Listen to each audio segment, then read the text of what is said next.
પંચકુલામાં જલ શક્તિ અભિયાન catch the rain 2025 અભિયાનનું ભવ્ય ઉદ્ઘાટન કરવામાં આવ્યું. જલ શક્તિ અભિયાન કેચ ધ રેન 2025 અભિયાનનું ભવ્ય ઉદ્ઘાટન વર્લ્ડ વોટર ડેના અવસરે પંચકુલા હરિયાણામાં કરવામાં આવ્યું હતું.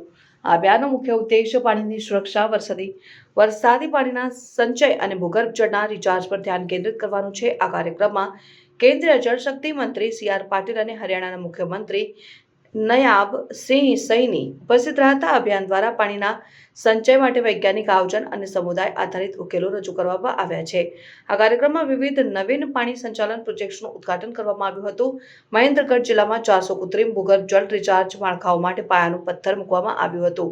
ફિરોજપુર ઝીરકા વિસ્તારમાં 52 ગામોમાં પાણી પુરવઠા પ્રોજેક્ટ્સ શરૂ કરવામાં આવ્યા હતા. આ ઉપરાંત યમુનાનગર જિલ્લાના દેવધર ગામમાં solar power integrated micro irrigation પ્રોજેક્ટ્સનું ઉદ્ઘાટન કરવામાં આવ્યું હતું. કાર્યક્રમમાં પાણી સંચય માટે નોંધપાત્ર યોગદાન આપનાર વ્યક્તિઓ અને સંસ્થાઓને સન્માનિત કરવામાં આવ્યા હતા.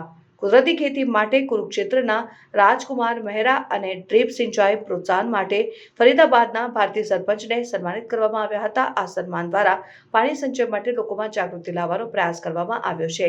આ અભિયાન દ્વારા પાણીના સંચય અને સંચાલન માટે સમુદાયની ભાગીદારીને પ્રોત્સાહન આપવામાં આવ્યું છે. આ અભિયાન હરબોન અનમોલના દ્રષ્ટિકોણને સાકાર કરવા માટે દેશવ્યાપી જાગૃતિ અને કાર્ય માટે પ્રેરણા આપે છે. આ અભિયાન દ્વારા પાણીના સંચય માટે નવીન ઉકેલો અને ઘાસમૂળ સ્તરે ભાગીદારીને પ્રોત્સાહન આપવામાં આવ્યું છે.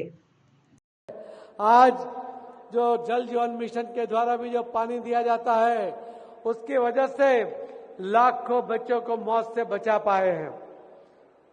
4 लाख से ज्यादा लोगों को डायरिया होने से बचा पाए, उनको मौत से बचा पाए हैं.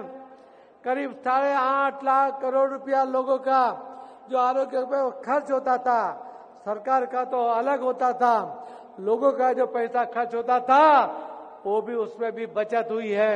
ये व्यवस्था माननीय प्रधानमंत्री मोदी साहब ने करके जल जीवन का प्रबंधन किया हुआ है. हम आने वाले दिनों में चारों राज्यों के मुख्यमंत्री को बुलाकर ये समस्या को हल करेंगे. समस्या हल होगी, हरियाणा को पानी मिलेगा. जो आपका अधिकार है वो अधिकार आपको मिलेगा.